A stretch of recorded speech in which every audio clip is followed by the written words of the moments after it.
నమస్తే ఆరోగ్య మిత్ర కార్యక్రమానికి స్వాగతం. మన దేశంలో డయాబెటీస్ ఉన్న ప్రతి ముగ్గురులో ఒకరికి కిడ్నీ సమస్యలు వచ్చే ప్రమాదం ఉందని మీకు తెలుసా?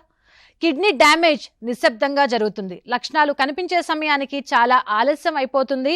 అయితే సంతోషకరమైన విషయం ఏంటి అంటే సరికొత్త పరీక్షలు, కొత్త మందులు మరియు సరైన జీవన శైలితో కిడ్నీ డ్యామేజ్ను చాలా వరకు మనం అరికట్టవచ్చు.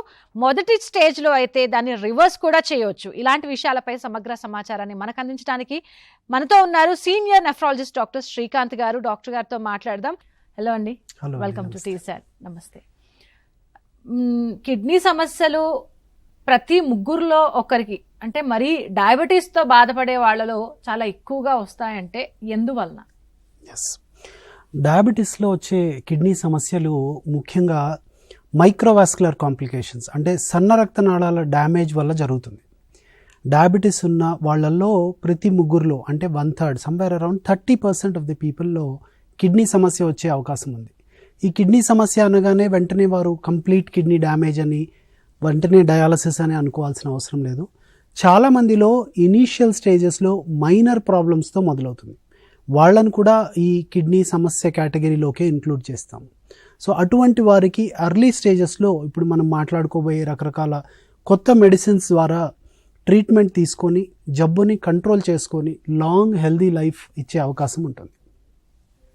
అంటే ఇప్పుడు ఈ డయాబెటీస్తో బాధపడుతున్న వాళ్ళకి ఖచ్చితంగా కిడ్నీకి సంబంధించిన సమస్యలు వస్తాయండి? సో డయాబెటీస్ ఉన్న వాళ్ళలో మనం చెప్పుకున్నట్టుగా 3వ వంతు మందికే ఈ రిస్క్ ఉంటుంది. కొంతమందికి long term diabetes, sugar control లేకపోయినా, ఏళ్ల తరబడి డయాబెటీస్ ఉన్నా కానీ ఈ రిస్క్ ఉండకపోవచ్చు. సో ఎవరిలో ఈ సమస్య వస్తుంది అనే దానికి జన్యుపరంగా అంటే జెనెటిక్ రిస్క్ HLA అని అంటాము. అంటే బాడీలో జన్యువుల కారణంగా కొన్ని వచ్చే టెండెన్సీ ఉంటుంది. సో అటువంటి వారిలో ఈ జబ్బు మేనిఫెస్ట్ అవ్వచ్చు. ఉదాహరణకి ఫ్యామిలీలో ఎవరికన్నా డయాబెటీస్ వల్ల కిడ్నీ సమస్య ఉన్నట్లయితే వీళ్ళకి డయాబెటీస్ వచ్చినట్లయితే కిడ్నీ సమస్య వచ్చే అవకాశము డబల్ అవుతుంది. అంటే వాళ్ళకి ఇన్స్టెడ్ ఆఫ్ 30% 60% రిస్క్ ఉంటుంది for development of diabetic kidney disease. ఆ విధంగా జన్యుపరంగా రిస్క్ రావటము, యాక్చువల్ డిసీజ్ రావటానికి ఎంత సమయం డయాబెటీస్ ఉంది, వాళ్ళు ఎటువంటి మందులు వాడుతున్నారు, వాళ్ళ షుగర్ కంట్రోల్, వాళ్ళ బీపీ కంట్రోల్, ఇతరితర విషయాల మీద కూడా ఆధారపడి ఉంటుంది. అంటే ఫస్ట్ స్టేజ్లో కిడ్నీ డ్యామేజ్ను ఎలా గుర్తించాలంటారు? ఎలాంటి లక్షణాలు కనబడతాయి, ఎలాంటి లక్షణాలు మిస్ అవుతూ ఉంటాయి?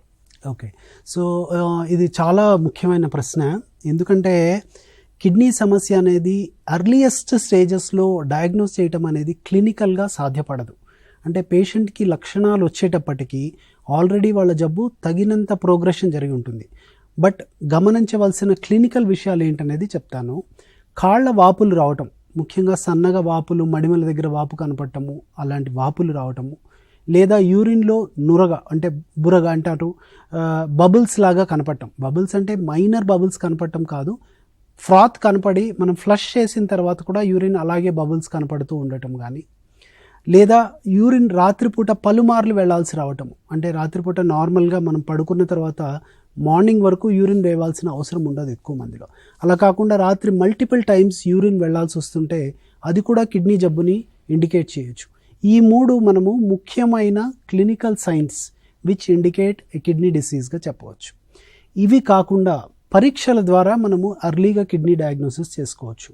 అంటే ఇప్పుడున్న కాలంలో diabetic association recommendations is every yearly kidney test. అంటే డయాబెటీస్ ఉన్న ప్రతి వ్యక్తి మినిమం సంవత్సరానికి ఒకసారి బీపీ, క్రియాటినిన్, యూరిన్ ఎగ్జామినేషన్ చేసుకొని వాళ్ళ కిడ్నీ బేసిక్ స్క్రీనింగ్ చేసుకోవాలి.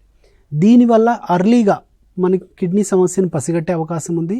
దానికి తగినట్లు మనం వైద్యం చేసుకుంటూ కిడ్నీ జబ్బుని తగినంత అర్లీగా కంట్రోల్ చేసుకునే అవకాశం ఉంటుంది. ఈజీఎఫ్ఆర్ అలాగే యూరిన్ ఆల్బుమిన్ ఇవి ఎంత తరచుగా టెస్ట్ చేసుకోవాలి? ఎస్, ఈజీఎఫ్ఆర్ ఎస్టిమేటెడ్ జిఎఫ్ఆర్ అనేది యాక్చువల్లీ ఇట్స్ క్రియాటినిన్ నుంచి ఒక క్యాలిక్యులేటెడ్ వాల్యూ. ఇప్పుడు ఊబకాయం ఉన్న వాళ్ళలో కానీ, లేదా రెగ్యులర్గా జిమ్ వెళ్తున్న వాళ్ళు కానీ, లేదా ఎక్స్ట్రీమ్లీ లీన్ ఇండివిజువల్స్ చాలా సన్నగా ఉండే వాళ్ళలో కానీ మజిల్ మాస్ ఒక రకంగా ఉండదు. ఒక్కొక్కళ్ళలో మజిల్ మాస్ ఎక్కువ ఉండొచ్చు, ఒక్కొక్కళ్ళలో మజిల్ మాస్ తక్కువ ఉండొచ్చు. అసలు మజిల్ మాస్ ఎందుకు ఇంపార్టెంట్ అంటే మన శరీరంలో క్రియాటిన్ అనేది మజిల్ ప్రోటీన్, దాని నుంచి తయారయ్యే పదార్థమే క్రియాటినిన్. అది మనము కిడ్నీ ఫంక్షన్ అసెస్మెంట్కి వాడతాం. అది డైరెక్ట్గా కిడ్నీ నుంచి తయారయ్యే ప్రోటీన్ అని చాలామంది అనుకుంటారు. అట్లా కాదండి, అది బ్లడ్లో ఉండే ఒక రకమైన ప్రోటీన్. అయితే దానికి ప్రత్యేకత ఏంటంటే అది కేవలం కిడ్నీ నుంచి మాత్రమే శరీరం నుంచి ఎలిమినేట్ అవుతుంది. వేరే విధంగా అది శరీరం నుంచి బయటికి వెళ్ళటానికి లేదు. సో కిడ్నీ సమస్య రాగానే ముందర ఆ క్రియాటినిన్ లెవెల్స్ ఎలివేట్ అవటం మొదలవుతాయి. సో పేషెంట్కి క్రియాటినిన్ రైజ్ అవుతోంది అంటే మనం కిడ్నీ సమస్యను గుర్తించవచ్చు. ఈ విధంగా ఇప్పుడు ఒక మజిల్ మాస్ ఎక్కువ ఉన్న వాళ్ళకి, మజిల్ మాస్ తక్కువ ఉన్న వాళ్ళకి క్రియాటినిన్లో తేడా ఉంటుంది. సో ఈ డిఫరెన్స్ని మనం నల్లిఫై చేయడానికి ఈజిఎఫ్ఆర్ వాడతాం. అంటే జిఎఫ్ఆర్ అనేది ప్రతి వాళ్ళకి కంపేరబుల్ వాల్యూగా మారుతుంది. Average creatinine changes from person to person based on his body weight, based on his muscle mass, based on his మేలా ఫీమేలా అనేవాళ్ళు.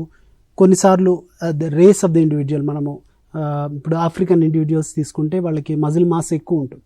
సో అట్లా ఆ డిఫరెన్స్ని మనం నల్లిఫై చేయడానికి ఈజిఎఫ్ఆర్ వాడతాం. ఈజిఎఫ్ఆర్ మనం పేషెంట్ యొక్క బాడీ వెయిట్, రేస్ మరియు ఏజ్ బట్టి ఒక యూనిఫామ్ వాల్యూ వస్తుంది. అంటే ఒకళ్ళకి కంపేర్ చేసుకోవడానికి అవకాశం ఉంటుంది. సో ఈజిఎఫ్ఆర్ని చూసుకొని పేషెంట్కి కిడ్నీ ఫంక్షన్ ఇంత ఉందని చెప్పచ్చు. That is one. Second thing is మీరు అడిగినట్లుగా యూరినరీ ఆల్బుమిన్.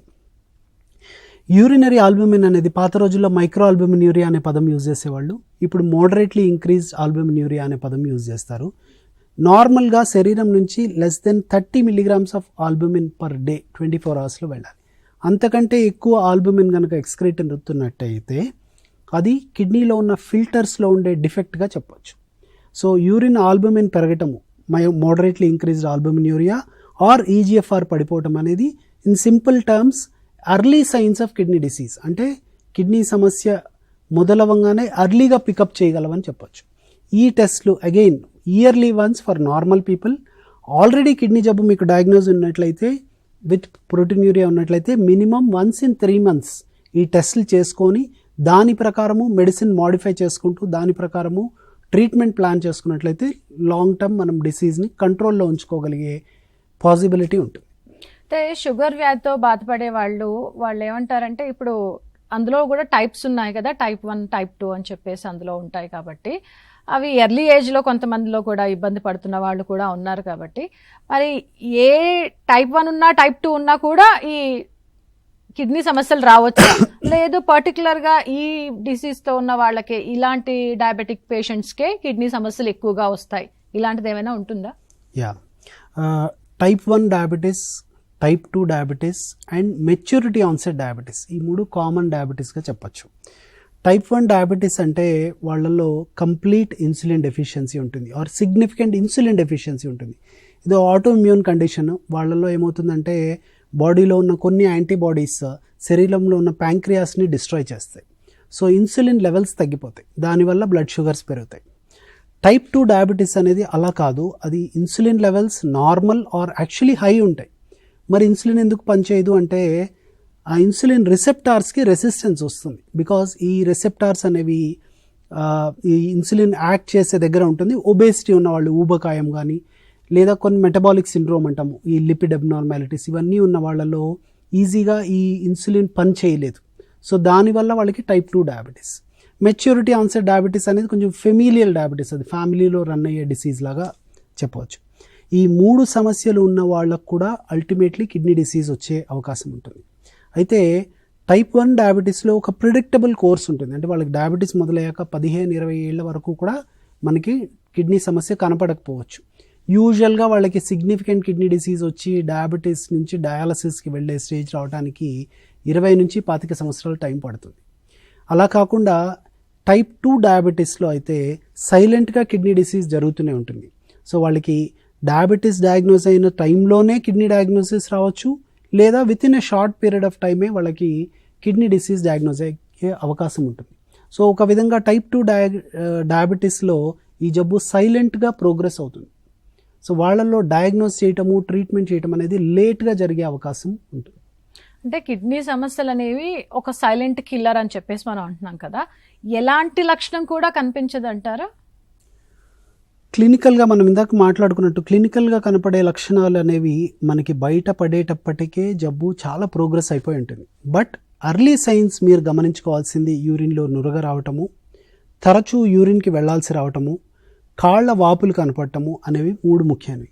కొంచెము ప్రోగ్రెస్ అయిన తర్వాత రక్తలేమి అంటే హీమోగ్లోబిన్ తక్కువ అయిపోవటము లేదా బీపీ పెరిగిపోవటము ఇలాంటి సమస్యలు వచ్చినప్పుడు కూడా maybe they will indicate early kidney disease అని చెప్పవచ్చు. ఓకే, ఇక మైక్రో ఆల్బినేరియా అని చెప్పేసి మనం ఇందాక అనుకున్నాం కదా, దాన్ని నిజంగానే తిరిగి నార్మల్ చేయవచ్చా, అవుతుందంటారా? ఎస్ అండి, ఇన్ఫ్యాక్ట్ మైక్రో ఆల్బుమిన్యూరియా స్టేజ్లో కనుక ఆర్ ప్రజెంట్ టర్మ్ దానికి మోడరేట్లీ ఇంక్రీజ్డ్ ఆల్బుమిన్యూరియా అంటాము. అంటే నేను చెప్పినట్లుగా 30 to 300 milligrams of albumin per day ఆ రేంజ్లో కనుక మనము కిడ్నీ డిసీజ్ని డయాగ్నోస్ చేసినట్లయితే మందులు వాడటం ద్వారా జబ్బుని సిగ్నిఫికెంట్గా కంట్రోల్ చేసి ఇన్ఫ్యాక్ట్ 50% పీపుల్లో రివర్స్ చేయగలిగే అవకాశం ఉంది. రివర్స్ చేసి వాళ్ళకి long term kidney health maintain చేయొచ్చు. చూడండి, హెల్త్ అనేది it's like it's a marathon అండి, ఏదో స్ప్రింట్ రన్ లాగా కాదు, మనం ఒక 100 meters రేస్ ఫినిష్ చేసాంలాగా కాదు. Life long commitment, follow up, medications ప్రాపర్గా వాడటం, ఇవన్నిటి మీద శ్రద్ధ తీసుకొని డైట్, మన వెయిట్ మెయింటెనెన్స్ అన్నిటి మీద శ్రద్ధ తీసుకున్నప్పుడు లాంగ్ టర్మ్లో హెల్త్ బాగుండే అవకాశం ఉంటుంది. ఇక కిడ్నీ ఫిల్టర్స్ విషయానికి వస్తే షుగర్ అనేది బాడీలోకి వేళ ఎక్కువైపోతే కిడ్నీ ఫిల్టర్స్ ఏ విధంగా దెబ్బతింటాయి? యా, సో కిడ్నీ ఫిల్టర్స్ దీన్ని గ్లోమెరులస్ అంటాము సైంటిఫిక్ టెర్మినాలజీలో. మీకు ఎలా చెప్పవచ్చు అంటే దాని term description is bag of worms అంటాము. అంటే ఒక సన్న వర్మ్స్ అంటే నులి పురుగుల్లాగా మల్టిపుల్ నులి పురుగులు ఉన్న బ్యాగ్ లాగా డిస్క్రైబ్ చేస్తారు దాన్ని. అవి సన్న రక్తనాళాలు, అవి తీగల్లాగా ఉంటాయండి, సన్న రక్తనాళాలు ఆ గ్లోమెరులస్లో ఫిల్టర్లో. ఆ ఫిల్టర్లో ఆ బంచ్గా ఆ తీగల్లాగా రక్తనాళాలు ఉంటాయి. వాటిల్లోంచి బ్లడ్ ఫ్లో అవుతున్నప్పుడు అది ఫిల్టర్ అయ్యి శరీరం నుంచి టాక్సిన్స్ రిమూవ్ అవుతాయి. అది నార్మల్ పద్ధతి. అయితే షుగర్ ఎక్కువైనప్పుడు ఆ బ్లడ్ వెజల్స్కి రియాక్టివ్గా థికెన్ అవుతాయి, అంటే ఆ రక్తనాళాలు మొద్దుబారిపోవటం మొదలవుతాయి. ఆ తీగల్లాగా ఉండే రక్తనాళాలు థిక్కెన్ అవటం వల్ల ఫిల్టరేషన్ ప్రాసెస్ ఇన్ఎఫెక్టివ్గా అవుతుంది. స్లోగా ఈ ఫిల్టరేషన్ ప్రాసెస్ తగ్గి ఆ ప్రోటీన్ లీక్ అవ్వటం మొదలై నెమ్మదిగా కిడ్నీని డ్యామేజ్ చేస్తాయి ఓవర్ ఇయర్స్. ఇంకా HbA1c అసలు అంటే ఏంటి ఇది, దాని పాత్ర ఏ విధంగా ఉంటుంది అసలు కిడ్నీల విషయంలో? యా, గ్లైకోసిలేటెడ్ హీమోగ్లోబిన్ HbA1c అంటే ఏమిటి? ఇప్పుడు చాలామంది పేషెంట్స్ అంటే మనం బ్లడ్ షుగర్ చేసుకోవాలనుకున్నప్పుడు, వాళ్ళు టెస్ట్ చేసుకోవాలన్నప్పుడు వాళ్ళు ఏం చేస్తారంటే డాక్టర్ దగ్గరికి వెళ్ళే ముందు 4 రోజుల ముందు నుంచి సరైన డైట్, ప్రాపర్గా మెడికేషన్స్ తీసుకోవడం మొదలుపెట్టేసి ఆ రోజుకి వెళ్ళేటప్పటికి fasting sugar 110, 120, post lunch sugars 200, 240 కనపడతాయి. బట్ యాక్చువల్గా వాళ్ళ షుగర్స్ కంట్రోల్లో ఉండవు. సో ఈ ప్రాబ్లమ్ని పసిగట్టేందుకు మనకు తెలిసేది HbA1c.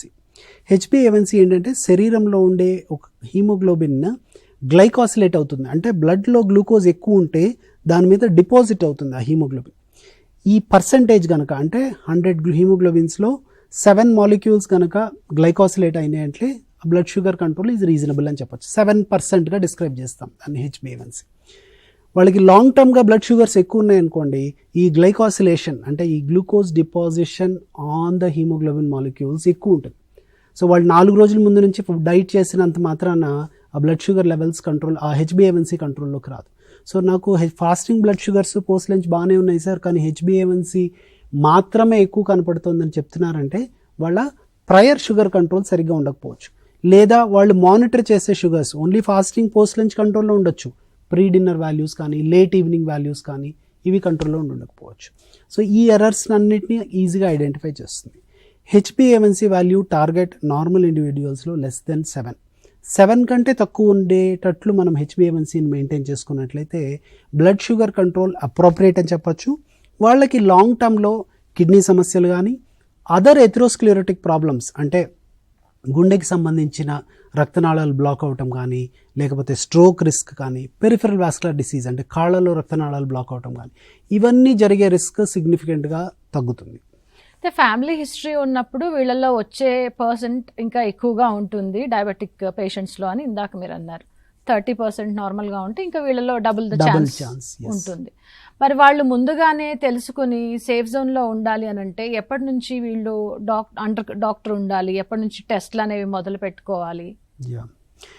అన్ఫార్చునేట్లీ ఈ జన్యువుల వల్ల వచ్చే శరీరంలో మార్పులు అంటే ముఖ్యంగా హెచ్ఎల్ఏ అనేది ఏంటంటే మన శరీరంలో ఉండే జన్యువుల ఇన్ఫ్లుయెన్స్ వల్ల ఎటువంటి జబ్బులు, ఈ టైప్ ఆఫ్ మెటబాలిక్ ప్రాబ్లమ్స్ అన్ని, బీపీలు కావచ్చు, షుగర్ కావచ్చు, ఇవన్నీ కూడా సిగ్నిఫికెంట్గా ఇన్ఫ్లుయెన్స్ అవుతాయి.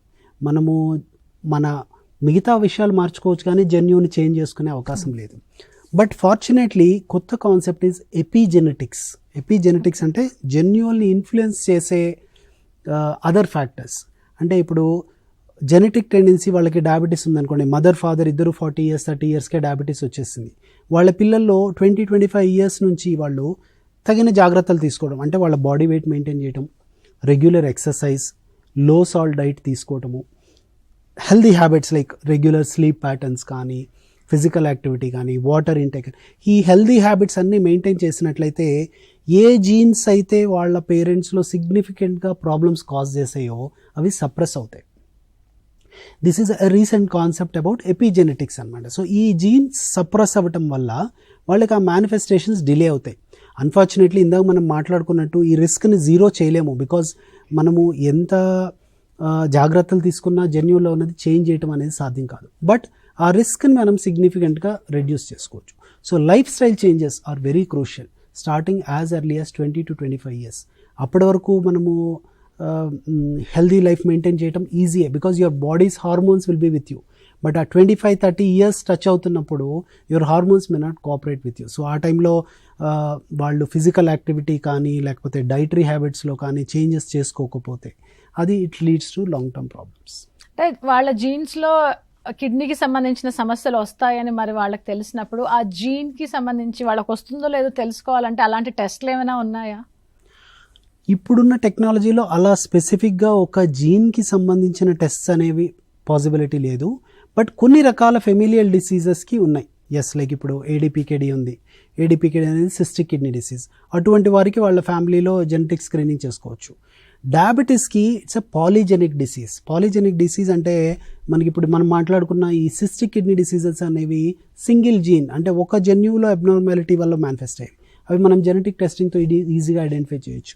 వెరస్ డయాబెటీస్ అనేది మల్టిపుల్ పాయింట్స్లో జీన్ అబ్నార్మాలిటీస్ వల్ల ఉంటుంది. అండ్ అవి ఏంటి, ఎందువల్ల, ఎంతమందిలో ఎటువంటి రిస్క్ ప్రొడ్యూస్ చేస్తుంది అనేది క్లియర్లీ డిఫైన్డ్ కాదు. సో ఒక పాయింట్లో ఐడెంటిఫై చేయలేము కాబట్టి దానికి స్పెసిఫిక్ రిస్క్ అసెస్మెంట్ అనేది అన్ఫార్చునేట్లీ ప్రజెంట్ టెక్నాలజీలో అయితే అవైలబుల్. ఓకే, ఇక కిడ్నీ సమస్యలు అనగానే ప్రతి వాళ్ళు ముందుగా ఫోకస్ చేసేది వాటర్ మీద. అసలు వాటర్ ఇంటేక్ ఎంత ఉండాలి ఏంటి అని. అంటే నార్మల్ పీపుల్కి వచ్చే కిడ్నీ సమస్యలకి మరి డయాబెటిక్తో సఫర్ అవుతున్న వాళ్ళు వాటర్ ఇంటేక్ విషయంలో నార్మల్ పీపుల్ అయినా ఏ విధంగా వాటర్ ఇంటేక్ ఉండాలి, వీళ్ళ విషయంలో ఏం జరుగుతుంది? యా, మీరు చాలా ఇంపార్టెంట్ క్వశ్చన్ వేశారు. ఎందుకంటే పబ్లిక్లో ఉండే అపోహల్లో అత్యంత ముఖ్యమైనదిగా ఇది చెప్పొచ్చు. వాటర్ ఎక్కువ తాగినట్లయితే కిడ్నీలు క్లీన్ అయిపోతాయి, కిడ్నీలు ఇంప్రూవ్ అయిపోతాయి అనేది ఒక రాంగ్ ఇంప్రెషన్. లేచిన వెంటనే ఒక 2 లీటర్లు తీసేసుకోవాలి వాటర్, కిడ్నీ పేషెంట్స్ అయితే మరీను అని చెప్తూ ఉంటారు. No, water is definitely important. Dehydration అవ్వకూడదు. లేచిన వెంటనే వాటర్ తాగటం కూడా it's healthy habit for your gut. But దానివల్ల కిడ్నీలు క్లీన్ అయిపోతాయి అనేది కాదు. There are some diseases for which definitely water intake is recommended. అంటే స్టోన్ డిసీజ్ ఉన్న పేషెంట్స్ కానీ, ఏడీపీకేడి సిస్టిక్ కిడ్నీ డిసీజ్ ఉన్న పేషెంట్స్లో కానీ తగినంత వాటర్ తీసుకోవాలి. తగినంత అనేది ఎంత అనేది డిసైడ్ చేయడానికి ఒక ఈజీ నంబర్ లేదండి. దీనికి 1 or 2 సింపుల్ థింగ్స్ చెప్పచ్చు. కొన్ని రూల్స్, ఒక 3 రూల్స్ చెప్తాను which can be useful in deciding your water intake. ఒకటి, వాటర్ అనేది ఒకేసారి ఇంత క్వాంటిటీ తాగేసేయటం వల్ల ఉపయోగం ఉండదు. మీరు వాటర్ అనేది ఫ్రీక్వెంట్గా small quantities, for example your prescribe water is 3 liters అనుకోండి. మార్నింగ్ నుంచి ఈవినింగ్ లోపు ఆర్ పడుకునే లోపు మీరు 3 liters ఆఫ్ వాటర్ డిస్ట్రిబ్యూటెడ్గా తాగటం మంచిది, రాదర్ దెన్ ఒకేసారి తాగటం. రెండవది, ఈ ADPKD or cystic kidney disease or stone disease ఉన్న వాళ్ళలో కంపల్సరీ 3 to 3.5 liters, అలాగే ట్రాన్స్ప్లాంట్ కిడ్నీ పేషెంట్స్లో కూడా 3 to 3.5 liters water intake maintain చేయాలి. మూడవది, ఈజియెస్ట్ థింగ్, మీ యూరిన్ కలర్. యూరిన్ కనుక dark colour, high coloured urine కనుక వస్తున్నట్లయితే యు ఆర్ డిహైడ్రేటెడ్.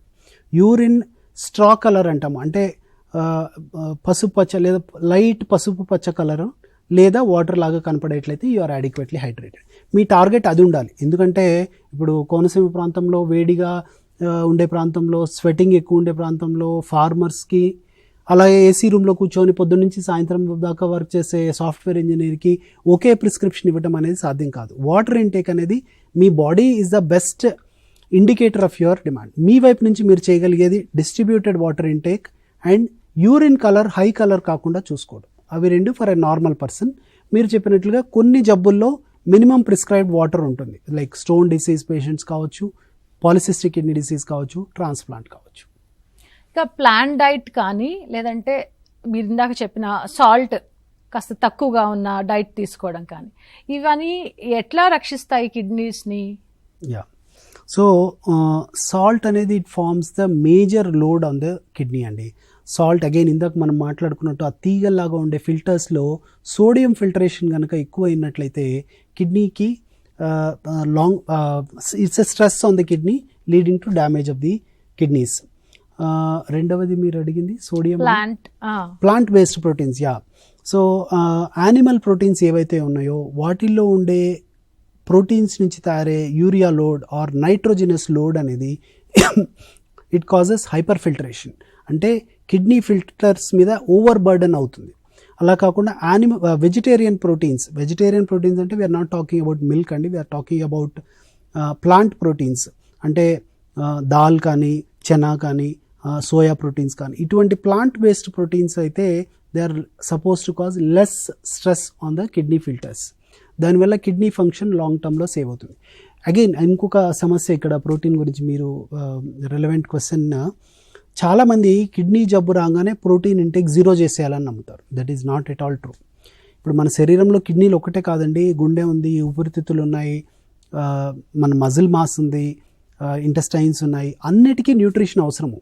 మీరు ఓన్లీ కిడ్నీ గురించి ప్రోటీన్ జీరో చేసినట్లయితే మేబీ టెంపరీగా కొన్నాళ్ళు క్రియాటినిన్ తక్కువ మెయింటైన్ అవుతుందేమో, బట్ పేషెంట్కి మజిల్ మాస్ తగ్గిపోయి మిగతా ఆర్గాన్ ఫంక్షన్స్ తగ్గిపోవటం వల్ల వాళ్ళు ఎప్పుడైతే డయాలసిస్ స్టేజ్కు లేకపోతే ట్రాన్స్ప్లాంట్ స్టేజ్కు వెళ్తారో అప్పుడు వాళ్ళు ఆ రెండు ప్రాసెస్ని టాలరేట్ చేయలేరు.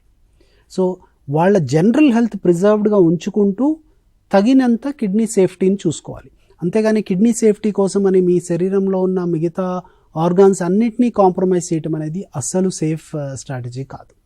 ఇంకా వెయిట్ లాస్ విషయం మనం చూసినట్టయితే అండి, అనేక రకాల డైట్స్ చేసి చాలా లావ్ అయిపోయాను లేదంటే ఎత్తుకు తగ్గట్టుగా లేదు అని చెప్పేసి అనేక కారణాల వల్ల వెయిట్ రిడక్షన్ అనేది ఈ మధ్యకాలంలో మనం చూస్తూనే ఉన్నాం. ఇంకా హెల్త్ ఇష్యూస్ వల్ల కూడా వెయిట్ లాస్ జరుగుతూ ఉంటుంది, రెండు రకాలు. మరి అప్పుడు కిడ్నీలపై ఎలాంటి ప్రభావం పడుతుందంటారు? ఈ సడన్ క్రాష్ డైట్స్ అలాంటివి ఏమైనా చేయొచ్చా? చేస్తే కిడ్నీలు సేఫ్గానే ఉంటాయా? Yeah, so weight loss, first thing weight లాస్కి వచ్చేసరికి definitely weight loss is very good for the health of the kidney. But మీరు చెప్పినట్లుగా క్రాష్ డైట్స్ అంటే ఇప్పుడు ఈ కాలంలో వస్తున్న some of the artificial diets where carbohydrate is made zero, ఇలాంటి వాటివన్నీ అంటే ఆ ఎక్సెస్ ప్రోటీన్ ఇంటేక్ ఉంటుంది వాటిలో. ఆ ఎక్సెస్ ప్రోటీన్ ఇంటేక్ ఉండటం అనేది కిడ్నీకి సేఫ్ కాదు. బికాజ్ అగైన్ యానిమల్ ప్రోటీన్స్ అనేవి కిడ్నీలో హైపర్ ఫిల్టరేషన్ కాజ్ చేసే అవకాశం ఉంది. సో అందరి శరీరాలు ఒకే రకంగా రియాక్ట్ అవుతాయని చెప్పలేము, but high amount of protein intake సడన్గా పెంచేసి కార్బోహైడ్రేట్ జీరో చేసేయటం వల్ల కిడ్నీస్ రిస్క్లో పడే అవకాశం ఉంటుంది. So slow maintainable diet is important అండి. Simple trips of weight loss like post weight గెయిన్లో మేజర్ రీజన్ ఏంటంటే పోస్ట్ ప్రాండయాల్ హైపర్గ్లైసిమియా, అంటే తినంగానే షుగర్ లెవెల్స్ పీక్ అయిపోవటం. సో పోస్ట్ ప్రాండయాల్ వాకింగ్, అంటే తిన్న వెంటనే ఒక హాఫ్ అన్ అవర్ నడవటం లాంటివి, excess glycogen or glucose products తీసుకోకపోవటము, ఈ స్వీట్స్ కానీ అవి, అగైన్ బిగినింగ్ ఆఫ్ ద మీల్లో ఈ హై అమౌంట్స్ ఆఫ్ గ్లూకోజ్ తీసుకోకపోవడం, at the end of meal తీసుకున్నట్టయితే మిగతా ఫుడ్ అంతా అబ్జార్బ్ అవుతున్నప్పుడు ఆ పీక్ ప్రివెంట్ అవుతుంది. So the major thing is to prevent that peak of glucose. Slow rise in glucose is not dangerous, glucose is in fact essential for our body, but ఆ peaks of గ్లూకోజ్ని avoid చేసినట్లయితే మనకి ఆ weight gain అనేది preserve అవుతుంది. So simple వర్డ్స్లో your target should be to lose weight, but crash diets ద్వారా మీరు గెయిన్ అయిన advantage will be lost immediately. Next few మంత్స్లో అగైన్ గెయిన్ అయిపోతారు ఆ వెయిట్ని. So slow sustained weight loss is very good for kidneys, not crash diets. Doctor గారు, ఇందాక మనం ప్లాంట్కి సంబంధించి అలాగే సాల్ట్ ఫుడ్ని కాస్త తక్కువగా తీసుకోవాలన్న విషయాన్ని మీరు ఇందాక ప్రస్తావించారు. అయితే కిడ్నీ సమస్యలతో బాధపడుతున్న పేషెంట్స్ ఎవరైతే ఉన్నారో వాళ్ళు తీసుకునే డైట్లో ప్రోటీన్ విషయంలో వాళ్ళు ఏ విధంగా తీసుకోవాలంటారు? అసలు ప్రోటీన్ బాగా తగ్గించేస్తారు, కిడ్నీ సమస్యలు ఉన్నాయి అని తెలియగానే అని చెప్పేసి అన్నారు కదా, మరి ఏ విధంగా తీసుకోవాలి అసలు ప్రోటీన్? అంటే ప్రోటీన్ నార్మల్ రిక్వైర్మెంట్ అంటే మనం ఏదైతే చూస్తామో అది 1 గ్రామ్ పర్ కేజీ, అంటే ఒక 60 కేజీలు ఉన్న వ్యక్తికి సుమారుగా 60 గ్రామ్స్గా చెప్పవచ్చు. So reduction should be up to 0.2 grams, అంటే 0.8 గ్రామ్స్ పర్ కేజీ తీసుకోవడం సరిపోతుంది. బట్ సమస్య ఏంటంటే మన దేశంలో మనం తీసుకునే common diet is rich in carbohydrate. మనకి తీసుకునే డైట్లో నార్మల్ పర్సన్స్లో కూడా మనందరం తీసుకునే వెజిటేరియన్ డైట్, పర్టికులర్లీ వీరు వెజిటేరియన్ అయినట్లయితే protein intake is 0.6 to 0.8 grams, అంటే నార్మల్ రిక్వైర్మెంట్ కంటే తక్కువే తీసుకుంటున్నాం.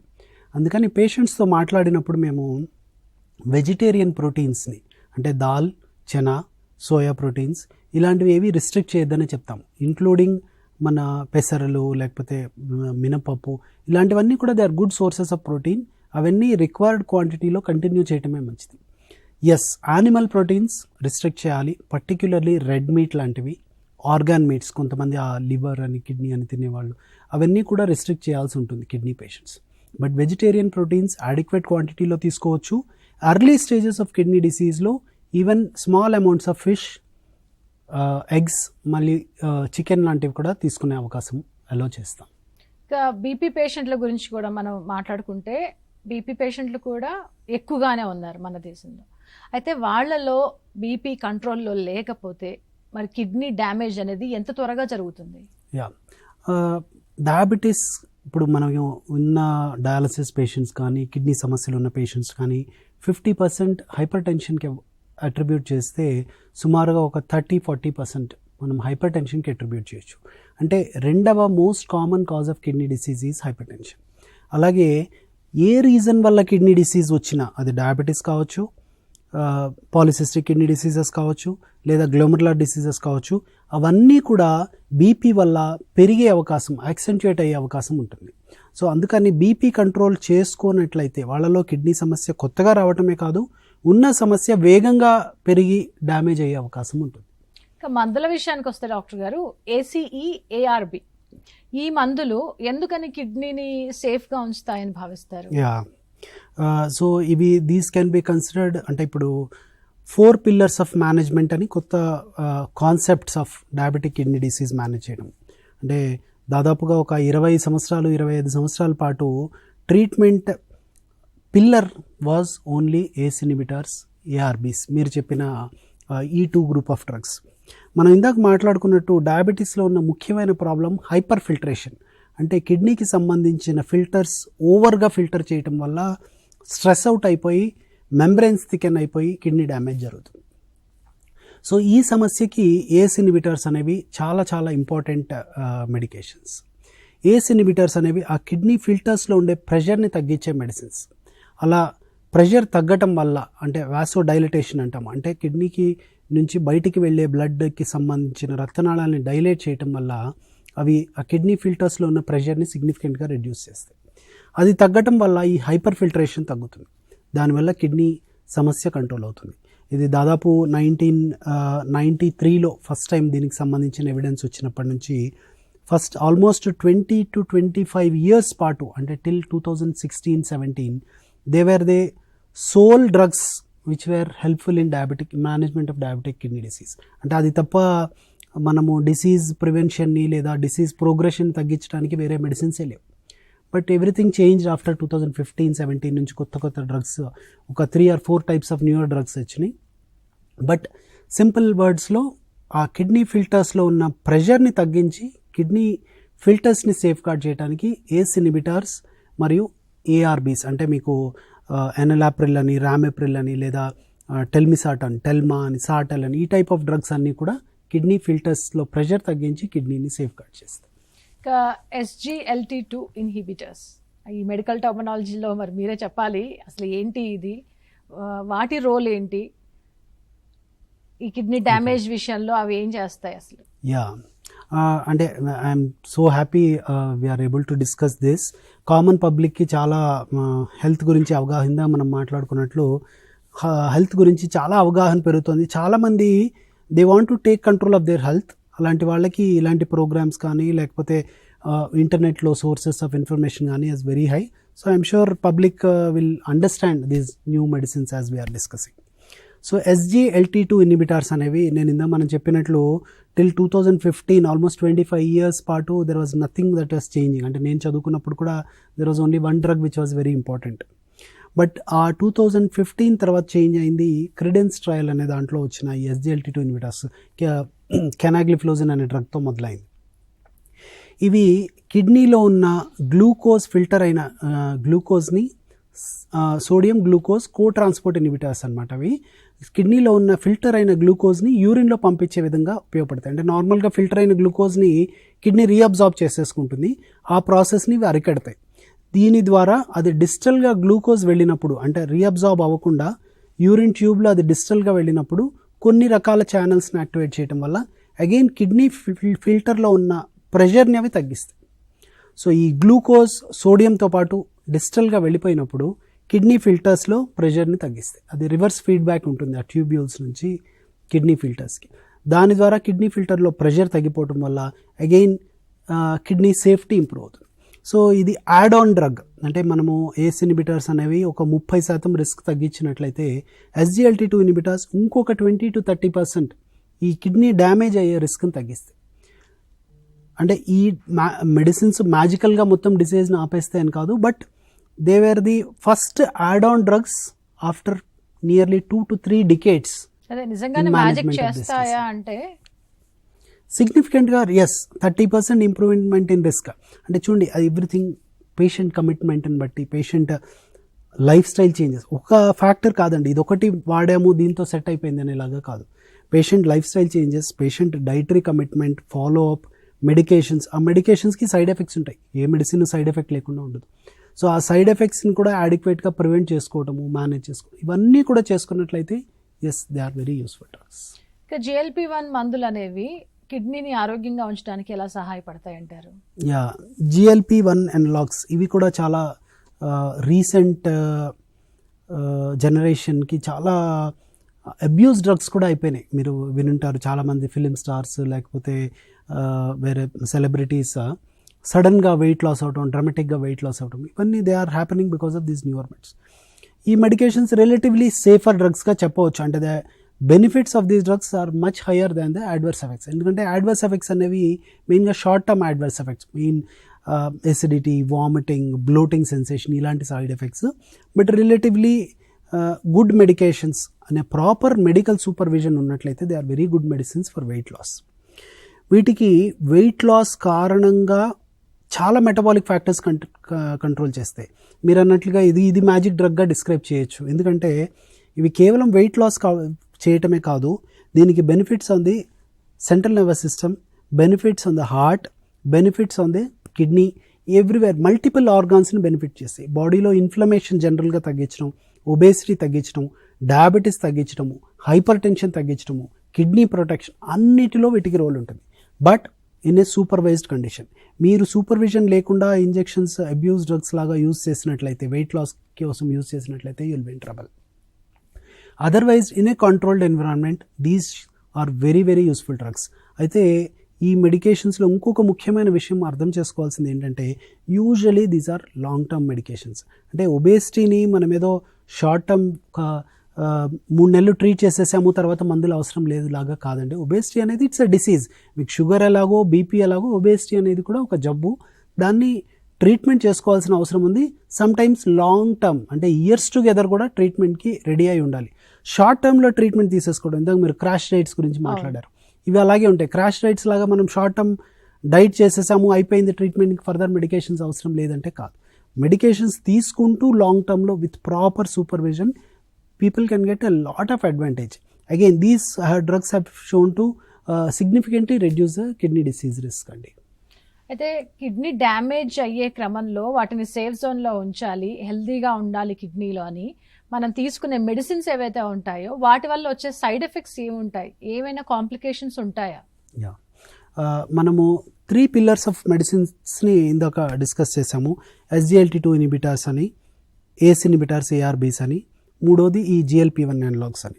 ఇవి కాకుండా ఇంకోటి MRAs అని ఒక డ్రగ్ ఉన్నాయి, మినరలోకార్టికాయిడ్ రిసెప్టర్ యాంటగోనిస్ట్ అంటే ఫిన్రినోన్ అనేవి. అవి కూడా almost similar benefit, they are also useful. But మీరు చెప్పినట్లు ప్రతి మెడిసిన్కి సైడ్ ఎఫెక్ట్ ఉంటుంది. వీటన్నిటి మెడిసిన్స్లో సైడ్ ఎఫెక్ట్స్ అంటే కొన్ని రకాల క్లినికల్ సైడ్ ఎఫెక్ట్సే కాకుండా బయోకెమికల్ ప్రాబ్లమ్స్ అంటే పొటాషియం పెరిగిపోవటము, కొంతమందిలో ఈ మెడిసిన్స్ వల్లనే డీహైడ్రేట్ అయినప్పుడు క్రియాటినిన్ పెరగటము, ఇలాంటివన్నీ జరిగే రిస్క్ ఉంటుంది. సో మనము క్రియాటినిన్ కోసమే అంటే కిడ్నీ కోసమే ఈ మెడిసిన్ వాడుతున్నాము, అలాంటిది ఈ మెడిసిన్ సైడ్ ఎఫెక్టే క్రియాటినిన్ పెరగటము అంటే అది ఇనీషియల్గా పెరిగిన లాంగ్ టర్మ్లో కిడ్నీ ఫంక్షన్ని స్టెబిలైజ్ చేస్తాయి ఈ medicines. But you need a follow up. మీరు చాలా మెటిక్యులస్గా చూడండి, ఈ డ్రగ్స్ స్టార్ట్ చేయటము మెయింటైన్ చేయటం అనేది బెనిఫిట్స్ మీకు ఎంత ఉంటాయో రిస్క్స్ కూడా అంత ఉంటాయి. సో మీ డాక్టర్కి కూడా it is equally a challenge to use these medicines. So మీకు ఆ డాక్టర్ ఆ మెడిసిన్స్ ప్రిస్క్రైబ్ చేశారంటే మీరు మెటిక్యులస్గా ఫాలో అప్ అవుతారు, వెళ్ళి డాక్టర్కి ఆ రిపోర్ట్స్ చూపిస్తారు అనే కాన్ఫిడెన్స్తోనే ఆయన ప్రిస్క్రైబ్ చేస్తారు. So whenever you are called for follow up ఖచ్చితంగా వెళ్ళాలి. ప్రాబ్లం ఏమవుతుందంటే కొన్ని రోజులు గడిచిన తర్వాత నాకు అంత సైడ్ ఎఫెక్ట్స్ ఏం రావట్లేదు, రిపోర్ట్స్ బాగానే ఉన్నాయి, డాక్టర్ కూడా చూసి అవే మెడిసిన్స్ రాస్తున్నారు, సో నేను వెళ్ళాల్సిన పని లేదని అనుకుంటారు. ఏదో ఒకరోజు సడన్గా పొటాషియం పెరిగిపోవడం ఇలాంటివి జరిగితే రిస్క్ అయ్యే అవకాశం ఉంది. సో ఇవన్నీ కూడా clinical side effects, biochemical side effects అంటే రిపోర్ట్స్ చూసి మీ డాక్టర్ డోస్ అడ్జస్ట్ చేయాల్సిన అవసరం. సో అవన్నీ మెటిక్యులస్గా మీరు ఫాలో అప్ చేసుకునేటట్లయితేనే మీ డాక్టర్ మీకు హెల్ప్ చేయగలరు. సో ఇట్ ఈజ్ ఆల్ ఏ మెనూవరింగ్ అండి. అంటే ఈ మెడిసిన్ ఒక మెడిసిన్ రాసి ఇచ్చారు దానివల్ల సెట్ అయిపోయిందని కాదు. ఈ 4 మెడిసిన్స్ని ఆ పర్ఫెక్ట్ డోసెస్లో రాయటము, ఆ డోసెస్ ప్రకారం సైడ్ ఎఫెక్ట్స్ని చూసుకోవటము, ఫ్రీక్వెంట్ ఫాలోఅప్స్, అంత కమిట్మెంట్ మీలో మీ డాక్టర్లో ఉన్నట్లయితేనే అవుట్కమ్స్ బాగుంటాయి. రైట్. అయితే ఇక టెస్ట్ల విషయం గురించి మనం మాట్లాడుకున్నట్టయితే డాక్టర్ గారు, కిడ్నీ డ్యామేజ్ జరుగుతుందని ముందుగానే తెలిపే టెస్ట్లు ఏమైనా అందుబాటులో ఉన్నాయా? యా, సో మనం ఇందాక మాట్లాడుకున్నట్టుగా first thing urine albumin, micro albumin or moderately increased albumin urea, అది ఒకటి. రెండవది EGFR, ఇది కిడ్నీ ఫంక్షన్ ఏమన్నా డౌన్ అవుతుందా అని ఎర్లీ స్టేజెస్లో. చెప్పాను కదా ఇందాక, కొంతమందికి క్రియాటినిన్ నార్మల్గా కనపడుతుండొచ్చు, but actually kidney function might be down because వాళ్ళ బాడీ మజిల్ మాస్ని బట్టి డిఫరెన్స్ ఉంటుంది. వాళ్ళు చాలా లీన్ అయిపోయారు అనుకోండి, క్రియాటినిన్ లోగానే ఉంటుంది, but actually kidney function is already down. ఇవి కాకుండా కొత్తగా బయోమార్కర్స్, అంటే అవి ఇంకా అంత ఈజీగా వైడ్లీ అవైలబుల్ లేవు. బయోమార్కర్స్ కొన్ని కిడ్నీ ఇంజురీని ఇండికేట్ చేసేవి, కొన్ని స్పెసిఫిక్గా డయాబెటీస్లో ఇంజురీని ఇండికేట్ చేసేవి, మైక్రో RNAs, ఇలాంటివన్నీ కూడా న్యూవర్ టెస్ట్ అవైలబిలిటీలోకి ఇంకా వస్తున్నాయి. ప్రస్తుతం ఇమ్మీడియట్ అవైలబిలిటీ అయితే లేదనే చెప్పాలి. EGFR, మైక్రో ఆల్బుమిన్ ఇప్పుడు ప్రాక్టికల్గా మన పేషెంట్స్కి అవైలబుల్లో ఉన్న టెస్ట్లు ఇవి 2 చెప్పచ్చు. బయోమార్కర్స్ గురించి మీరు ప్రస్తావించారు కాబట్టి, అంటే ఫ్యూచర్ డయాగ్నోస్టిక్స్ను ఎలా మార్చబోతున్నాయి అంటారు ఈ renal biomarkers? Yeah, biomarkers is a very interesting science అండి. బయోమార్కర్స్ అంటే మనకి యూరిన్లో కానీ బ్లడ్లో కానీ కొన్ని రకాల స్పెసిఫిక్ ప్రోటీన్స్, ఇప్పుడు KIM-1 అనే మాలిక్యూల్స్, లేకపోతే NGAL అనే మాలిక్యూల్, లేదా మైక్రో RNAs, కొన్ని ఇలాంటి మాలిక్యూల్స్ అనేవి కిడ్నీ డ్యామేజ్ అయినప్పుడు ఎక్యూట్ డ్యామేజ్గా కానీ లేదా కొన్నిసార్లు లాంగ్ టర్మ్ డ్యామేజ్ వల్ల కానీ బ్లడ్లో స్లోగా ఈ వాల్యూస్ పెరుగుతాయి. ఇప్పుడు హార్ట్ అటాక్ వచ్చినప్పుడు చాలామందికి అవగాహన ఉంటుంది, వాళ్ళకి కొన్ని బయోమార్కర్స్ చేస్తారు, ఈ ట్రోపోనిన్ I అని లేకపోతే CPK అని టెస్టులు చేస్తారు. అవి ఏంటంటే హార్ట్ ఇంజురీ అవ్వగానే డిటెక్ట్ అయ్యే టెస్టులు. అటువంటివి కిడ్నీలో కూడా కొత్తగా వచ్చినాయి ఇప్పుడు, ఈ NGAL, KIM-1 అనే మాలిక్యూల్స్. ఇవన్నీ కూడా they are very useful in acute conditions. అంటే హాస్పిటల్లో అడ్మిట్ అయిన పేషెంట్ ఏదో సెప్సిస్ వల్ల, ఇన్ఫెక్షన్ వల్ల అడ్మిట్ అయిన పేషెంట్కి అవి కిడ్నీ ఇంజురీ జరుగుతోందా అని పికప్ చేయడానికి అవి they are very useful. But as of now chronic డిసీజెస్లో వాటి రోల్ తక్కువ, but they may become useful in time. ఇంకా ఏ టెక్నాలజీని మనం బాగా వాడుతున్నాం కాబట్టి ఈ కిడ్నీ డ్యామేజ్ విషయంలో ఏ టెక్నాలజీ ఏమైనా వచ్చిందా? అదేమైనా కిడ్నీ ఫెయిల్యూర్స్ని ముందుగానే పసిగట్టి ఏమైనా చెప్తుందా? Yes, AI, artificial intelligence in medicine has become a very evolving branch. Artificial intelligence కిడ్నీలో ఏ విధంగా రోల్ ప్లే చేస్తుంది, డయాబెటిక్ కిడ్నీ డిసీజ్లో ఏ విధంగా రోల్ ప్లే చేస్తుంది అంటే డెఫినెట్లీ ప్రిడిక్టివ్ ఆల్గోరిథమ్స్. అంటే ఇప్పుడు మనము ఇందాక చెప్పుకున్నట్టు డయాబెటిక్ కిడ్నీ పేషెంట్స్కి ఐ టెస్టింగ్ చేస్తాం. ఎందుకని? డయాబెటీస్ వల్ల కిడ్నీలో ఉండే damage is due to మైక్రోవాస్కులేచర్.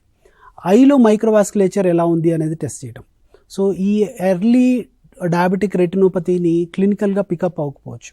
So ఆ ఇమేజెస్ని రీడ్ చేసి ఏఐ అర్లీగా మైక్రోవాస్కులర్ డ్యామేజ్ని ఇండికేట్ చేస్తుంది. సో దానివల్ల ఉన్న డిసీజ్ని ఎర్లీగా డయాగ్నోస్ చేసే prediction possibility is very high. So కిడ్నీలో ఇంకా డ్యామేజ్ సెట్ అవ్వక ముందర ఐని చూసి kidney assessment, kidney risk assessment చేయడం అనేది ఏఐ చేయగలుగుతుంది. But these are all still evolving. Yes, maybe 10 years or 5 years down the line will be seeing it more commonly. అలాగే ఈ బయోమార్కర్స్ అన్నిటినీ వాట్ ఆల్ దే ఇండికేట్ అనేవి, so it becomes very complex to study. ఇన్ని biomarkers, eye examination, clinical scenarios. So ఈ data అంతా ఆ big data అంటారు. ఈ డేటా అంతా ఏఐ, ఆర్టిఫిషియల్ ఇంటెలిజెన్స్ అనలైజ్ చేసి it can give prediction tools. అంటే ఇవన్నీ జరిగినప్పుడు ఓకే, ఈ పేషెంట్లో నెక్స్ట్ 3 yearsలో ఇది జరిగే అవకాశం ఉంది. So he should take these medicines right now, he should take these precautions right now. ఇలాంటివి ప్రిడిక్టివ్ టూల్స్ డెవలప్ అయ్యే అవకాశం ఉంది. But that is still some time to go before we see those things. Okay, right. ఇంకా CGM వాడితే kidney ప్రొటెక్షన్కు ఎలా help అవుతుందంటారు? Yes, ఈ సిజిఎం అనేది it's a very good advancement in diabetes care అండి. Continuous glucose monitoring. As of now continuous glucose monitoring వల్ల ఒక ప్యాచ్ పెట్టుకున్నట్లయితే 1 month పాటు it will give you continuous recordings. అంటే మీరు ఎప్పుడైనా మీ మొబైల్లో చూసుకోవచ్చు అది. So what kind of diet will increase your glucose?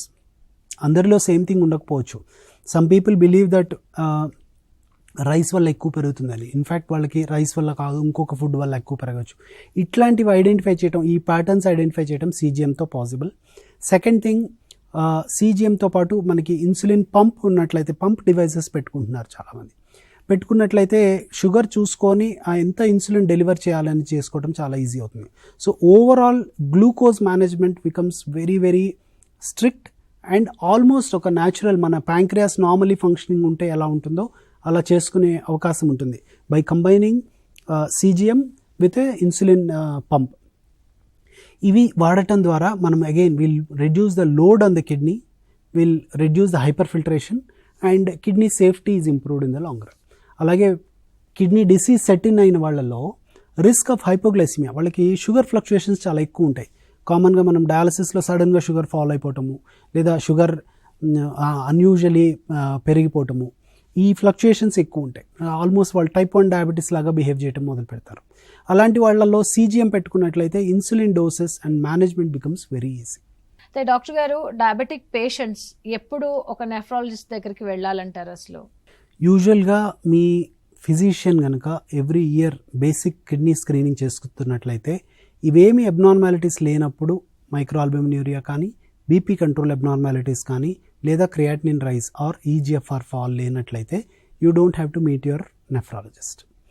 But మీకు ప్రోటీన్ లీక్ యూరిన్లో మొదలైనా లేదా ఈజిఎఫ్ఆర్ ఫాల్ అవుతున్నా you have to meet your nephrologist, talk to him and decide on the kidney outcomes. అయితే ఈ కిడ్నీ ఫెయిల్యూర్ అనేది ఒకటి silent killer అయినా కూడా కొన్ని సందర్భాల్లో దాని లక్షణాలు అనేది మనకు కనబడుతూనే ఉంటాయి. అయితే మరి ముందుగానే గుర్తిస్తే, స్టేజ్ 1లోనే గుర్తిస్తే ఫెయిల్యూర్ దాకా వెళ్లకుండా, డయాలసిస్ దాకా వెళ్లకుండా మనం తప్పించుకోగలుగుతాం కదా? ఎస్, ముందుగా గుర్తించినట్లయితే ఇందా మనం చెప్పుకున్నట్టు just 10 years back options of treatment are very little అండి. ఒక టాబ్లెట్ యాడ్ చేస్తాము, అది బెనిఫిట్ అవ్వచ్చు, అవ్వకపోవచ్చు, వెయిట్ చేసి చూడాలి. పర్టికులర్లీ కొంతమందిలో ఆ టాబ్లెట్ కింద మనం చెప్పుకున్నట్టు పొటాషియం పెరిగే రిస్క్ ఉంటుంది. That's end of story. మనం ఇంకా వాళ్ళకి ఏం చేయలేమని చెప్తాం.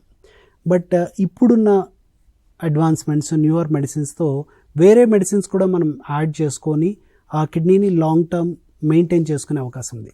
So kidney disease set in అయిన దగ్గర నుంచి in the form of microalbuminuria, dialysis stage వచ్చేది యావరేజ్గా 5 to 8 years. అంటే మనము జిఎఫ్ఆర్ లాస్ అంటాం, ఇందాక మనం మాట్లాడుకున్నాం. Normal GFR somewhere around 90 ml/minute per 1.73 m². So ఈ జిఎఫ్ఆర్ లాస్ అనేది diabetes, no medications, BP control లేదు, షుగర్ కంట్రోల్ లేదు, అలాంటి వాళ్ళలో ఎవ్రీ ఇయర్ 10 ml వరకు జిఎఫ్ఆర్ లాస్ అవుతుంది. సో మీ కిడ్నీ డిసీజ్ డిటెక్ట్ అయ్యేటప్పటికి 60 ఉంది జిఎఫ్ఆర్ అంటే మీరు within span of 3 to 5 years you will go to dialysis stage. Less than 15 జిఎఫ్ఆర్కి వెళ్ళి డయాలసిస్కి వెళ్ళాల్సిన అవసరం పడుతుంది. దీంతో మనం చేసే ప్రతి precaution, glucose control, BP control, ఈ medications 4 pillars of diabetic kidney disease treatment ఏదైతే చెప్పుకున్నామో వాటిని మేనేజ్ చేయటము, obesity control, body weight management, physical activity, salt restriction. So it is not one point care అండి, it is effort which is made across a spectrum. ఇవన్నీ జాగ్రత్తలు తీసుకున్నట్లయితే స్లోగా ఆ కిడ్నీ డిసీజ్ని మనం కంట్రోల్, మీరు చెప్పినట్టు ఎర్లీ స్టేజెస్లో అయితే కంప్లీట్గా రివర్స్ చేసుకునే అవకాశం ఉంది. లేట్ స్టేజెస్లో అయితే డిలే చేయొచ్చు, అంటే వితిన్ 3 years 5 years డ్యామేజ్ అయ్యే కిడ్నీని మనము 10 years 15 years if we're lucky మనం కంటిన్యూ చేసుకునే అవకాశం ఉంది. అయితే స్టేజ్ 3 and 4లో వచ్చే పేషెంట్స్ ఎవరైతే ఉంటారో వాళ్ళకి అడ్వాన్స్ టెక్నాలజీ ఏంటి అందుబాటులో ఉందంటే ఏమంటారు, ఏం చెప్తారు? సిమిలర్ మెడిసిన్స్, ఇప్పుడు మనం మాట్లాడుకున్న మెడిసిన్స్ అన్నీ కూడా ఇప్పుడు మీరు అంటే సైంటిఫిక్గా కొంచెం డీపర్ క్వశ్చన్స్ వేస్తున్నారు. సో ఇదివరకు రోజుల్లో ఈ మెడిసిన్స్ ఎప్పుడైతే మొదలైనాయో వాటి evidence was only to use till GFR of 30, అంటే 30 కంటే తక్కువ GFR ఉన్న వాళ్ళలో ఈ మెడిసిన్స్ సేఫ్ కాదు అని నమ్మేవాళ్ళు. బట్ ట్రయల్స్ వస్తున్న కొద్దీ even up to 20 ml GFR and sometimes even lower ఈ మెడిసిన్స్ యూజ్ చేసి మనము కిడ్నీ బెనిఫిట్స్ పొందే అవకాశం ఉంది. అంటే వాళ్ళకి ఈవెన్ స్టేజ్ 3 ఆర్ స్టేజ్ 4 CKDలో ఉన్నా కూడా ఈ మెడిసిన్స్ ట్రై చేయొచ్చు. బట్ మెడిసిన్స్ మీరు ఒక విజిట్లో మీ డాక్టర్ ప్రిస్క్రైబ్ చేసేస్తారు, అన్నీ సెట్ అయిపోతాయని కాదు. మీరు ఆ మెడిసిన్స్ వాడుతున్న కొద్దీ మీరు ఎలా టాలరేట్ చేస్తారో చూసి మీ డాక్టర్ డోస్ అడ్జస్ట్ చేయాల్సి వస్తుంది. సో ఒక పేషెంట్కి యావరేజ్గా it takes up to 3 months అండి to optimize the treatment plan and decide on what is the medication program. ఇప్పుడు పేషెంట్కి డాక్టర్ గారు ఒకవేళ డయాలసిస్ చేయించాలని చెప్తే వాళ్ళు వెంటనే భయపడిపోతారు. డయాలసిస్ అనగానే అంత ముందుకు రారు, ఆ ప్లానింగ్ అనేది కూడా వాళ్ళు on the spot or the next day చేసుకోలేరు. మరి వాళ్ళ ప్లాన్ అనేది ఏ విధంగా చేసుకోవాలి, అలాగే ఒకవేళ ఆలస్యం చేస్తే ప్రమాదం ఏమైనా ఉంటుందా? సో ఇది డయాబెటీసే కాదండి, ఏ విధమైన కిడ్నీ జబ్బు అయినా కూడా డయాలసిస్ అనేది సడన్గా పేషెంట్ వినాల్సి వస్తే క్రానిక్ కిడ్నీ డిసీజెస్లో వాళ్ళ initial follow up was not certain.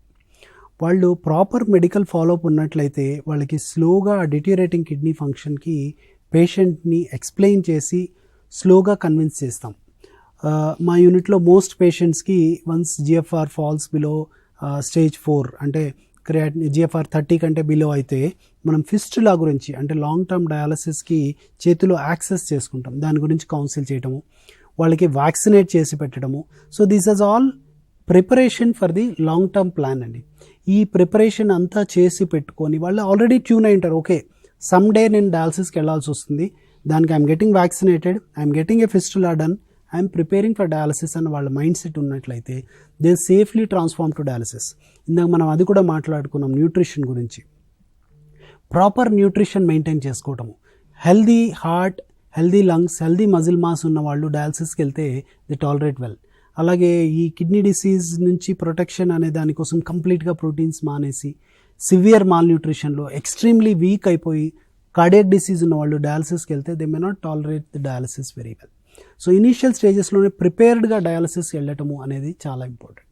అదే డయాలసిస్ కోసం వేసే ఆ ఫిస్టులా ఏదైతే ఉంటుందో అది ఫెయిల్ అయ్యే ఛాన్సెస్ ఉంటాయా? ఫిస్టులా ఎస్, యూజువల్గా అంటే ప్రాపర్ సర్జన్ ప్రాపర్ సెంటర్లో చేసుకున్న ఫిస్టులాస్ నాన్ డయాబెటిక్ పేషెంట్స్లో ఫెయిల్ అయ్యే అవకాశాలు చాలా తక్కువ.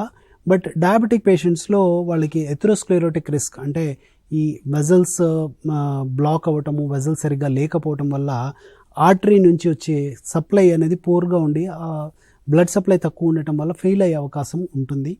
So this needs close monitoring over years and దానికి డయాలసిస్ యూనిట్స్లో వాళ్ళు ఆ ఫిస్టులా వీనస్ ప్రెషర్స్ అని అవి క్లోజ్ మానిటరింగ్ చేసుకున్నట్లయితే అర్లీగా డిటెక్ట్ చేసి దానికి మెడిసిన్సో లేకపోతే యాంజియోప్లాస్టీలో ట్రీట్మెంట్ చేసుకోవడం ద్వారా ఆ ప్రాబ్లమ్ని ప్రివెంట్ చేసుకోవచ్చు. కంప్లీట్ ఫెయిల్ అయ్యే సిచ్యువేషన్ దాకా యూజువల్గా ప్రాపర్లీ మానిటర్డ్ సెంటర్స్లో వెళ్ళదు. అయితే కొత్త డయాలసిస్ మెషిన్స్ అనేవి ఈ డయాబెటిక్ పేషెంట్స్కి ఎలా హెల్ప్ అవుతాయి, ఎంతవరకు అది సేఫ్, ఏంటి ఆ ప్రాసెస్ అంతా? ఓకే, న్యూవర్ డయాలసిస్ మెషిన్స్ అంటే కొత్తగా వచ్చిన టెక్నిక్స్, అంటే ఈ డయాలసిస్లో ఒక మేజర్ జంప్ అని చెప్పలేము, but definitely there are newer advancements. కొన్ని కొత్త హీమో డయాఫిల్ట్రేషన్ మెషిన్స్ అని ఇలాంటివి రావటం వల్ల ఒకటి ఫర్ డయాలసిస్ పేషెంట్స్కి కొన్ని స్పెషల్ రిస్క్స్ ఉంటాయి డయాబెటీస్ ఉన్న వాళ్ళలో. అవి బీపీ తరచూ పడిపోవటము, ఎంబీడీ అంటే మినరల్ బోన్ డిసీజ్, బోన్కి సంబంధించిన ప్రాబ్లమ్స్ వాళ్ళకి కామన్గా రావటము, ఇన్ఫెక్షన్స్, ఇలాంటివన్నీ రిస్క్ ఎక్కువ ఉంటాయి. సో ఈ హీమో డయాఫిల్ట్రేషన్ ద్వారా వాళ్ళకి ఆ బ్లడ్ ప్రెషర్ బెటర్గా మెయింటైన్ అవుతుంది, కార్డియోవాస్కులర్ రిస్క్ కొంచెం తక్కువ ఉంటుంది. So newer modalities of dialysis అంటే డయాలసిస్ మొదలవ్వగానే వాళ్ళు హెచ్డిఎఫ్కి వెళ్ళాల్సిన అవసరం లేదు. బట్ ఓవర్ ఇయర్స్ ఏంటంటే ఈ మిడిల్ మాలిక్యూల్స్ అంటాము, కొన్ని రకాల టాక్సిన్స్ బాడీలో అక్యూములేట్ అవుతూ ఉంటాయి. సో వాటిని తగ్గించేందుకు కొన్నేళ్లు గడిచిన తర్వాత అడ్వాన్స్డ్ డయాలసిస్ టెక్నిక్స్ యూస్ చేసి వాళ్ళు అగైన్ ఇనీషియల్ డయాలసిస్ లాగా కొంచెం అగైన్ హెల్దీ లైఫ్ పొందే అవకాశం ఉంటుంది. కిడ్నీ ట్రాన్స్ప్లాంట్ విషయం మనం మాట్లాడితే డయాబెటిక్తో ఇబ్బంది పడే పేషెంట్స్ ఎవరైతే ఉన్నారో వాళ్ళకి మరి కిడ్నీ ట్రాన్స్ప్లాంట్ చేయవచ్చా? తప్పకుండా చేయొచ్చండి. డయాబెటిక్ కిడ్నీ డిసీజ్ పేషెంట్స్ మన డయాలసిస్ యూనిట్లో 50% పేషెంట్స్ వాళ్ళే ఉంటారు. వాళ్ళందరూ డెఫినెట్గా కిడ్నీ ట్రాన్స్ప్లాంట్ చేసుకోవచ్చు. But there are some criteria. Most important thing is about heart. Cardiac condition నార్మల్గా ఉండి heart disease, active coronary artery disease లేకుండా, ఇంతకుముందు స్టెంట్ అయినా బైపాస్ అయినా they are maybe still safe. అది కార్డియాక్ ఎవాల్యుయేషన్, కార్డియాక్ ఫిట్నెస్ ఉండాలి. రెండవది ఏజ్, టూ లేటర్ ఏజ్. ఈ మధ్య ఆ ఏజ్ అనేది లెస్ ఇంపార్టెంట్ క్రైటీరియా అయిపోయింది. బికాజ్ ఈవెన్ 65-70 ఇయర్స్ వాళ్ళు they are trying to maintain their health. Good cardiac condition ఉన్నప్పుడు even a little higher age is okay. మూడవది రిస్క్ ఆఫ్ ఇన్ఫెక్షన్స్. అంటే diabetic kidney disease పేషెంట్స్లో వాళ్ళ బ్లాడర్ ఫంక్షనింగ్ సరిగ్గా ఉండకపోవచ్చు. Diabetic cystopathy set అవుతుంది. So bladder functioning maintain అయితే infection risk తక్కువ ఉంటాయి. బ్లాడర్ బాగుంటే యూరినరీ ఇన్ఫెక్షన్స్ రిస్క్ తక్కువ. సో ఈ 3 కండిషన్స్ సాటిస్ఫై అయినట్లయితే మనం డయాబెటిక్ కిడ్నీ డిసీజ్ పేషెంట్స్లో కూడా ట్రాన్స్ప్లాంట్ ఆలోచించుకోవచ్చు. అయితే ఇంకా ఈ డయాబెటిక్ అలాగే కిడ్నీకి సంబంధించి అసలు ప్రజల్లో ఉన్న అపోహలు ఏంటి అంటే ఫైనల్గా ఏం చెప్తారు? ముఖ్యమైన అపోహ, నాకు ఏ విధమైన క్లినికల్ సిమ్టమ్ కనపడట్లేదు, నాకు ఏ విధమైన బాధ లేదు, సో నా కిడ్నీలు నార్మల్గా ఉన్నాయి. అన్నిటికంటే ముఖ్యమైన అపోహ అది చెప్పొచ్చు. ఎందుకంటే మీకు గనక డయాబెటీస్ ఉన్నట్లయితే కిడ్నీ డిసీజ్ ఆల్రెడీ మీకు సెట్ ఇన్ ఉండే అవకాశం కూడా ఉంది. సో తప్పకుండా మీ urine test, BP, creatinine or eGFR ఇవి 3 చేయించుకొని కిడ్నీని పరీక్ష చేయించుకోండి. మీకు గనక కిడ్నీ జబ్బు ఉన్నట్లయితే టెస్ట్ల ద్వారానే ముందర బయటపడుతుంది. మీకు జబ్బు లక్షణాలు కనపడేటప్పటికీ ఆల్రెడీ ఆలస్యం జరిగింది. సో అంత దూరం వెళ్లకుండా చూసుకోవాల్సిన బాధ్యత అందరికీ ఉంది. రైట్ అండి, thank you so much for joining. Thank you. ఇది ఇవాల్టి ఆరోగ్య మిత్ర కార్యక్రమం. చూస్తూనే ఉండండి టీసాట్.